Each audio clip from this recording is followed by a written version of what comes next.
ಆತ್ಮೀಯ ಸಹೋದರ ಅನಿಲ್ ನಾಯ್ಕ್ ಅವಿರೋಧವಾಗಿ ಏನು ಭಾರತೀಯ ಜನತಾ ಪಕ್ಷದ ಜಿಲ್ಲಾಧ್ಯಕ್ಷರಾಗಿ ಅವರೇನು ಆಯ್ಕೆ ಆಗಿದ್ದಾರೆ ಈ ಶುಭ ಸಂದರ್ಭದಲ್ಲಿ ಅವರಿಗೆ ನನ್ನ ಅಭಿನಂದನೆಗಳು ಮತ್ತು ಶುಭಾಶಯಗಳನ್ನ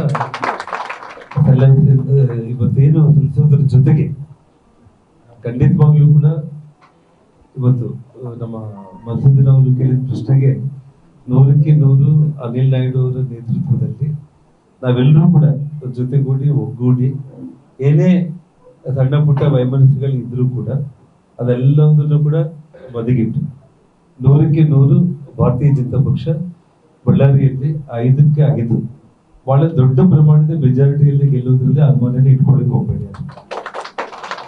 ಜೊತೆಗೆ ಅನಿಲ್ ನಾಯ್ಡು ಚಿಕ್ಕಂದಿನಿಂದ ಕೂಡ ಇವತ್ತು ವಿದ್ಯಾಭ್ಯಾಸ ಮಾಡ್ತಾ ಅದ್ರ ಜೊತೆಗೆ ಒಟ್ಟೊಟ್ಟಿಗೆನೆ ಇವತ್ತು ಒಂದು ABVP ಇರ್ಬೋದು, ಪಕ್ಷದ ಒಂದು ವಿವಿಧ ಹಿಂದೂ ಜಾಗರಣ ವೇದಿಕೆಗಳಿರ್ಬೋದು, ಪಕ್ಷದ ಎಲ್ಲ ಒಂದು ವಿಚಾರಗಳಲ್ಲಿ ಕೂಡ ತುಂಬಾ ನಿಷ್ಠೆಯಿಂದ ಪಕ್ಷಕ್ಕೋಸ್ಕರ ಕೆಲಸ ಮಾಡ್ಕೊಂತ ಬರ್ತಾ ಇದ್ದಾರೆ.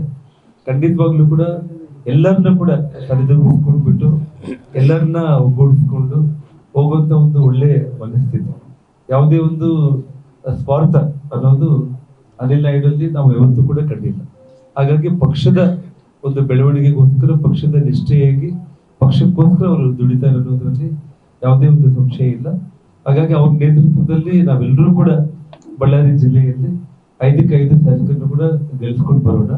ಮತ್ತು ಈ ಶುಭ ಸಂದರ್ಭದಲ್ಲಿ ಬೇರೆ ವಿಚಾರಗಳು ಯಾವುದನ್ನು ಕೂಡ ನಾವ್ಯಾರು ಕೂಡ ಮಾತನಾಡಿದ್ದೇನೆ, ನೀವು ಕೂಡ ನಿಮ್ಮ ಸಹೋದರ ಅಂತೇಳಿ ಭಾವಿಸಿ ಅವ್ರಿಗೂ ಇನ್ನೊಂದು ಒಳ್ಳೆ ಪ್ರೋತ್ಸಾಹವನ್ನು ಕೊಡೋದ್ರ ಜೊತೆಗೆ ಅವರು ಮುನ್ನುಗ್ಗೋಗಿ ಅವ್ರ ಜೊತೆಯಲ್ಲಿ ನೀವು ಎಲ್ಲರೂ ಕೂಡ ಸೇರಿ ನಾವು ಬಳ್ಳಾರಿಯಲ್ಲಿ ಒಳ್ಳೆ ಅಭಿವೃದ್ಧಿಯನ್ನ ಕಾಣೋದಕ್ಕೆ ಭಾರತೀಯ ಜನತಾ ಪಕ್ಷ 28ಕ್ಕೆ ಸರ್ಕಾರ ಅಧಿಕಾರಕ್ಕೆ ಬರೋದಕ್ಕೆ ಎಲ್ಲರೂ ಕೆಲಸ ಮಾಡ್ತೀವಿ ಅಂತ ಹೇಳಿ ನನ್ನ ಮಾತನ್ನ ಮುಗಿಸ್ತಾ ಇದ್ದೀನಿ. ಅನಿಲ್ ನಾಯ್ಡು ನಿಮ್ಮ ನೋಡಿ, ಜೀವನದಲ್ಲಿ ಕಳೆದ 14 ವರ್ಷಗಳಲ್ಲಿ ಏನೆಲ್ಲ ಫೇಸ್ ಮಾಡಿದ್ದೀನಿ ಅನ್ನೋದು ನಿಮ್ಗೆಲ್ಲ ಕೂಡ ಗೊತ್ತಿದೆ.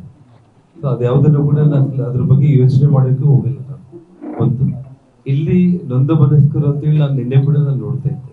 ಎಲ್ಲರೂ ಭಾರತೀಯ ಜನತಾ ಪಕ್ಷದ ಕಾರ್ಯಕರ್ತರು, ಅವ್ರ ಮನಸ್ಸಲ್ಲಿ ಏನಿದೆ ಅಂದ್ರೆ ಒಂದ್ಸಲ ಸೋಲಾದ ತಕ್ಷಣ ಇಲ್ಲಿಂದ ಅವ್ರ ಮತ್ತೆ ಬಿಟ್ಟು ಹೋಗೋದು ಬೇಡ, ನಮಗೊಂದು ನಾಯಕತ್ವ ಬೇಕು, ಶ್ರೀರಾಮುಲು ನಮಗೆ ಬೇಕು ಅಂತೇಳಿ ಶ್ರೀರಾಮುಲು ಮೇಲೆ ಪ್ರೀತಿಯಿಂದ ಗೌರವದಿಂದ ಶ್ರೀರಾಮುಲು ಬಳ್ಳಾರಿ ಗ್ರಾಮೀಣದಲ್ಲೇ ಅವ್ರು ಬಂದೇವರಲ್ಲಿ ನಾವು ಈ ಬಾರಿ ಖಂಡಿತವಾಗ್ಲೂ ಕೂಡ ಗೆಲ್ಲಿಸ್ತೀವಿ ಅನ್ನೋಂಥ ಒಂದು ಮನಸ್ಥಿತಿಯಿಂದ ಅವ್ರು ಹೇಳಿರುವಂಥದ್ದು. ಹಾಗಾಗಿ ಕೆಲವೊಬ್ಬರಿಗೆ ಹೇಗಿರುತ್ತೆ, ಇನ್ನು ಕೆಲವೊಬ್ಬರಿಗೆ ಬೇರೆ ರೀತಿಯಲ್ಲಿ ಇರ್ಬೋದು. ಅದೆಲ್ಲದನ್ನು ಕೂಡ ನಿಭಾಯಿಸಿಕೊಂಡು ಹೋಗುವ ಶಕ್ತಿ ನನಗೆ ವೈಯಕ್ತಿಕವಾಗಿನೂ ಇದೆ. ಹಾಗಾಗಿ ಈ ಒಂದು ಶುಭ ಸಂದರ್ಭದಲ್ಲಿ ನಮ್ಮ ಅನಿಲ್ ನಾಯ್ಡು ಜಿಲ್ಲಾಧ್ಯಕ್ಷರಾಗಿರುವಂಥದ್ದು.